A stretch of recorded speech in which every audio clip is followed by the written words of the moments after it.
Mga master, okay lang bang? Huwag niyong skip ang mga ad sa aking mga video kung okay lang mga master. Salamat sa solid na suporta po. Yon, what's up mga masters? Nandito na naman tayo sa panibagong araw, panibagong kabanata na naman ang pagsasama-samahan natin ngayon guys.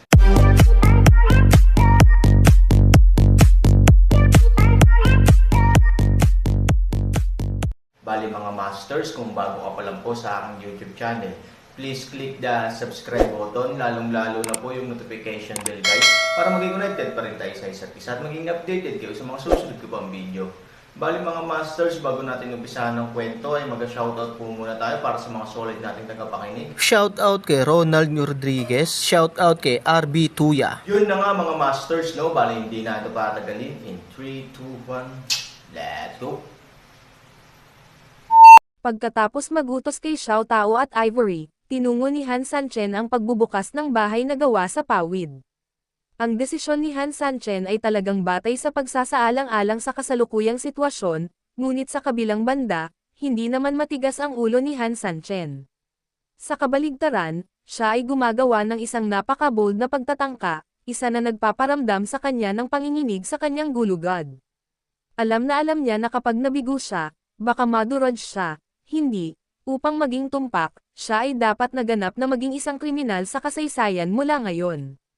Ito ay tiyak na hindi isang biro, at walang ganap na iba pang mga distractions.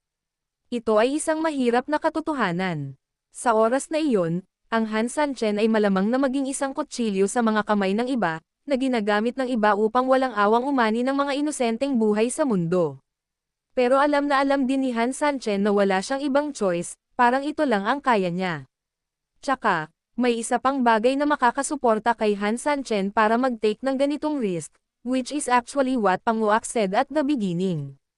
Natatandaan niya itong napakalinaw. Sa mga oras na ito, si Heifeng at ang nakaputing sagong nakatakas ay hindi nakatakas. Agad na tinipon ni Heifeng ang koponan at saka inutusan silang mabilis na ayusin ang kanilang pormasayon. Sumulyap ang sagong nakaputing damit sa pasukan ng kuweba at kumunot ang noo, parang walang balak lumabas si Han Sanchen, malamang na gusto niyang gamitin ang tanging pasukan sa bahay na pawid para ipagtanggol tayo. Tumanggo si Heifeng, ito ay isa ring magandang bagay, kahit papaano ay nagbigay ito sa kanya ng sapat na oras upang muling ayusin ang koponan, kung hindi, kung sumunod at habulin si Han Sanchen, hindi niya alam kung ilang tropa ang matatalo niya. Hindi ideya ni Han Sanchen na ipagtanggol tayo sa ating teritoryo, gayunpaman, isang bagay ang tiyak, iyon ay, si Han Sanchen ay nasa dulo ng kanyang lubod at wala ng ibang pagpipilian, sabi ni Heifeng. Ang espesyal na sugo sa puti ay may mga reserbasyon tungkol sa pananaw na ito, ngunit siya ay karaniwang sumang-ayon, mukhang gayon, ngunit umaasa akong hindi gagamit si Han Sanchen ng anumang iba pang mga trick. Kuya, ano sa tingin mo? Dapat ba tayong magpadala ng mga taong umatake mula sa bakana ng kuweba ngayon? Sumimangot ang sagong nakaputing damit, sa kasalukuyan, mahirap umatake sa pamamagitan ng puwersa. Masyadong maliit ang pasukan, at halos hindi na makapasok at lumawak ang ating mga tropa, bukod pa rito, ang lalaking iyon na si Han Sanchen ay nasa tulong na ng Pang Uaks, natatakot ako na baka masayang ang oras, at isang pag-aaksaya ng buhay ng tao. Pero wala tayong magagawa at manatili dito, tama ba? Sabi ni Heifeng sa tabi nila, at ang isang malaking grupo sa kanila ay walang ginagawa dito, natatakot ako na kahit na hindi siya pag-alitan ng may-ari ng nayon. Siya mismo ay hindi makakapasa sa pagsubok na ito. Maaari nating ayusin ang lahat ng nasa itaas, basta maglakas loob si Han Sanchen na lumabas, siguradong hahayaan natin siyang mamatay sa labas. Pero at the same time, maiiwasan din natin sandali ang gilid nito.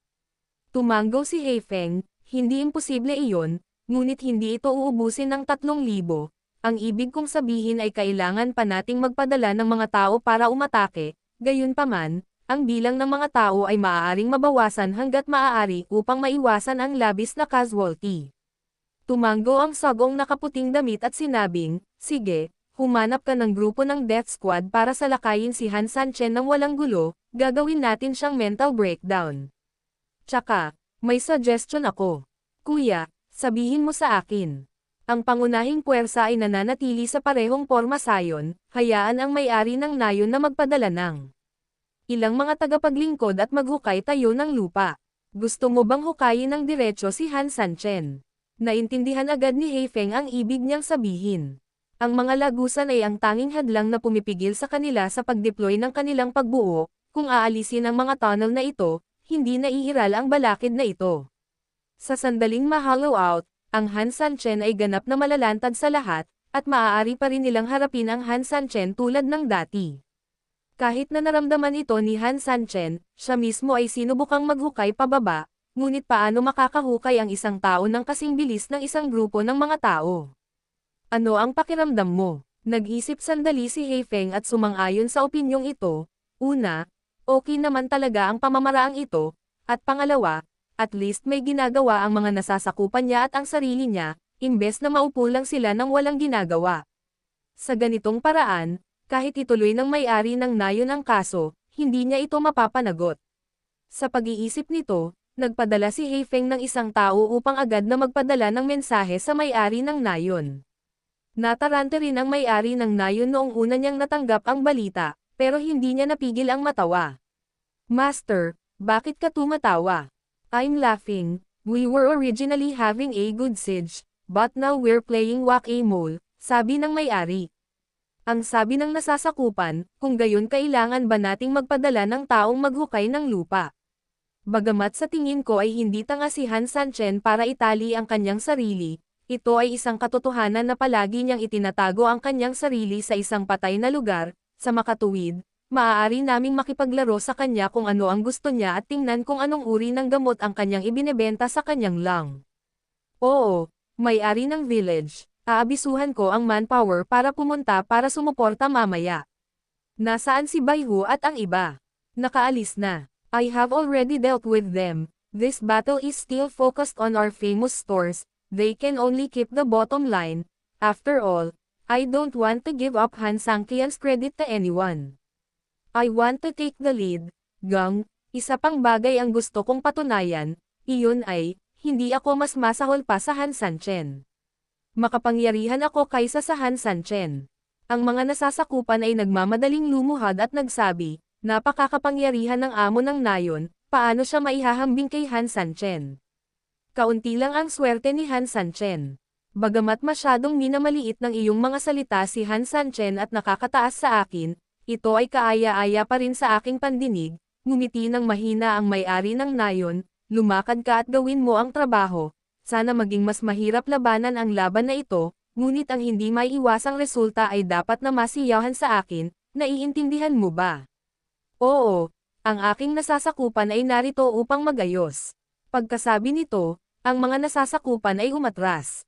Han Sangqiancho, naisip niya na kapag binago niya ang kanyang formasasyon, ang opens iba ng kalaban ay maaaring hamina ng husto, ngunit talagang hindi niya inaasahan na ito ay magiging napakahina. Ngunit ang mga taong walang asawa ay palaging nanggagaling sa kanya, o ang isa o dalawang kawal ay. Hindi man lang niya kailangang i-activate ang kapangyarihan ng Panguax, gayunpaman, alam na alam din ni Han Sanchen na kung minsan, mas matindi ang bagyo sa likod Han's 3005 Elements Divine Stone, ang kanyang mga pinsala ay karaniwang na-recover sa loob lamang ng kalahating oras kahit na ang kanyang panloob na pagkonsumo ay hindi maibabalik sa ngayon, hindi bababa sa kanyang nagawang lumaban, alam din niya na masyadong masipag si Han Sanchen, kaya pagkatapos niyang gumaling, nagkusa siyang magpalat ng shift kay Han Sanchen. Although alam ko na kung hihilingin ko sa iyo na magpalat ng shift sa lalong madaling panahon, tiyak na hindi ka papayag, ngunit gusto ko pa ring magpalat ng shift sa iyo, sabi ni Ivory. Matagal ka nang lumalaban, bagamat tinulungan ka ni Taisho na pansamantalang mabawi ang iyong pagtatanim, matagal ka pa ring lumalaban at kailangan mong magpahinga sa isip. May mas mahabang laban pa mamaya, kaya bakit hindi ka muna bumalik at magpahinga? Originally, inisip ni Ivory na kailangan niya itong hikayatin ng mahabang panahon, pero sinong mag-aakala na kakaiba talaga ang Han Sanchen ngayon, hindi lamang siya gumawa ng isang matigas na plano, ngunit siya rin ay pumayag na Ivory ng direkta. Okay, nang matapos siyang magsalita, talagang tumayo ang lalaking ito at ibinigay ang klase kay Ivory, kaya hindi na nag-react si Ivory, na nakapaghanda na ng pag-iisip. Anong meron? Mapait na ngumiti si Ivory at umiling, hindi, bigla ko lang naramdaman na medyo abnormal ka ngayon, ibang-iba sa karaniwan. Ngumiti si Han Sanchen, baka nakipag-usap sa akin si Panguax, na nagdulot ng ilang pagbabago sa aking pag-iisip. Naniniwala si Ivory na totoo ito at sinabing may kaunting pag-aalala, makakaapekto ba iyon sa iyo sa iba pang aspeto? Halimbawa, anong pinsala ang ay dudulot nito sa iyong katawan? Silly girl, I'm teasing you. The reason why I agreed to you so readily is not because I have changed, but because I do have other things I want to do and must do. Nakangiting sabi ni Han Sanchen. Ang pagbibiro sa okasyong ito ay para rin ma-relax ang mood ng isa't isa ng naaangkop. Medyo kakaiba ang naramdaman ni Ivory, ano pa ang gusto mong gawin sa tunnel na ito? Ano pa ang magagawa mo? Mahiwagang ngumiti si Han Sanchen, syempre meron, at malaking bagay. Big deal. Halatang nabigla si Ivory. Sa pagtingin sa hitsura ni Han Sanchen, ang bihirang makita ni Ivory ay ang kanyang pagtitiwala, aktibidad, at hindi maipaliwanag na kagalakan. Sa madaling salita, ang kasalukuyang estado ni Han Sanchen ay hindi tulad ng nasa isang desperado na sitwasyon, ngunit mas katulad, na parang nasa ilalim siya ng paborebleng mga kondisyon. Alam ni Ivory na madalas nasa ganitong kalagayan si Han Sanchen sa mga ganitong sitwasyon, na malamang ay nangangahulugan na ang taong ito ay nakaisip ng ilang kakaibang ideya. Ang mga kakaibang ideyang ito ay maaaring mukhang kakaiba at ganap na hindi makatwiran, o ang mga ito ay napaka-groundbreaking na ang tanging tunog ng mga ito ay maaaring matakot sa iyo at maiwang tulala. Gayunpaman, anuman ang mangyari, sa huli, ang ilan sa mga matatalinong ideya ng taong ito ay palaging maaaring gumanap ng ilang napakahalagang tungkulin. Sa pag-iisip nito, mapait na ngumiti si Ivory, okay, pagkatapos ay maaari kang pumunta at gawin ang iyong mahahalagang bagay. Babantayan ko ang lugar na ito hanggat maaari. Salamat sa pagsusumikap mo. Ngumiti ng mahina si Han Sanchen, tumalikod at umalis. Wala pang isang saglit, dumating ang lalaking ito sa pinakaloob na bahagi ng lagusan. Sinundan siya ni Xiao Tao, curious kung ano ang gustong gawin ng lalaking ito. Ngunit hindi nagtagal, pinatunayan ni Han Sanchen kung ano ang kanyang gagawin sa kanyang mga aksyon. Hamukay ng butas. Kuya Sanchen, bakit ka naghuhukay ng butas? Sa katunayan, sapat na ang haba ng butas na hinukay ng Ivory, tatlo lang sila. Hindi masasabing kasing lawak ng palasyo ang ganoong espasyo sa ilalim ng lupa, ngunit kahit papaano ay malaya itong pumupunta at umalis, na lubhang nakaka-relax. Ito ay patuloy na maghukay ng mga butas, na halatang walang pasasalamat, dahil ito ay talagang walang silbi kung tutuusin. Hindi ba pwedeng maghukay lang ng butas si Han Sanchen ilang kilometro ang layon na parang gopher?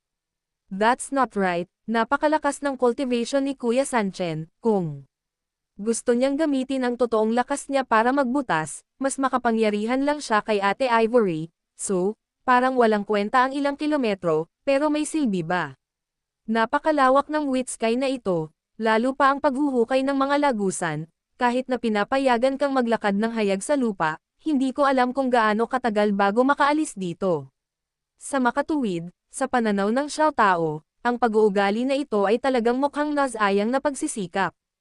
Ang mas nakakainis pa ay pagkaraan ng ilang sandali na pagmasdan, nalaman niyang hindi tuwid ang direksyon kung saan hinukay ni Han Sanchen ang butas, kundi hanggang pababa. Ito, lalo nitong pinahirapan ang Xiao Tao na maunawaan kung ano ang sinusubukan niyang gawin. Kung bababa ka sa ilalim, sobrang kapal ng lupa, gusto pa ba ni Han Sanchen maghukay sa lupa? Ito ay malinaw na katulad ng hanggal na matandang gumagalaw ng mga bundok, at mas tanga. Hindi bababasa, kung magpupursige ka sa paglipat ng mga bundok ng sapat na katagalan, sa kalaunan ay magagawa mong ilipat ang mga ito, ngunit paano ang paghuhukay sa lupa? Ito ay imposible lamang. Nahukay ni Kuya Sanchen, syempre may pakinabang. Ngumiti si Han Sanchen, at pagkatapos ay kumuha siya ng pagkain sa storage ring at iniabot ito kay Xiao Tao. I don't know how long I will be busy, nagpapagaling pa ang Ate Ivory mo. You go and cook something for her, tsaka ikaw na rin ang bahala sa kanya, kung may panganib man sa frontline, bumalik ka at magsumbong agad sa akin. Kilalang kilala ni Han Sanchen si Ivory, alam na alam niya na kung pupunta si Ivory para bantayan ang pasukan ng kuweba, hinding-hindi niya ito hahayaan na makalaban siya ng madali maliban na lang kung talagang hindi niya ito mahawakan at napakadelikado. Ganyan siya, laging iniisip ang iba, lalo na si Han Sanchen, who doting on her to a certain extent.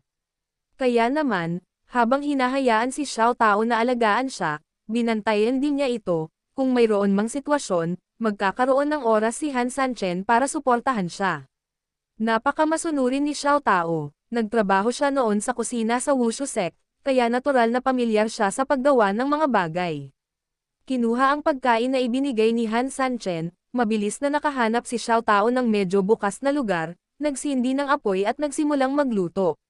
Dahil nakagawa na ang Ivory ng mga ventilation facility para sa tunnel, kahit na may usok dahil sa sunog, mabilis itong naalis sa pamamagitan ng ventilation equipment. Sa buong lagusan, ang tatlong tao ay abala sa kani-kanilang mga bagay na hindi nakakaabala sa isa't isa. Sa isang kisap mata, kalahating oras ang lumipas. Ang Xiao Tao ay naghanda na ng mga pagkain at ipinadala ito sa Ivory. Ang Ivory ay medyo madaling makitungo sa maraming mga kaaway na dumating sa pag-atake paminsan-minsan. Nang makatanggap siya ng pagkain ni Xiao Tao, labis na nagulat si Ivory. Total, hindi niya akalain na sa ganoong kapaligiran, nasa mood pa rin si Han Sanchen na hayaang magluto si Xiao Tao. Ngunit ang hindi inaasahan ni Ivory ay nang sabihin ni Xiao Tao na si Han Sanchen ay naghuhukay ng lagusan, at siya ay naghuhukay pababa, siya ay mas natulala. Anong gagawin ng lalaking ito? Yun na nga mga masters, no? Bali panibagong kabanata na naman yung natapos natin ngayong gabi. Muli, maraming salamat po talaga sa walang sawang suporta po sa aking YouTube channel na talagang inaabangan nyo po ang bawat upload ko po. Bali mga masters, magkita-kita ulit po tayo bukas ng gabi at ngayon po ay magpapaalam po muna tayo. Bali mga masters, bye-bye!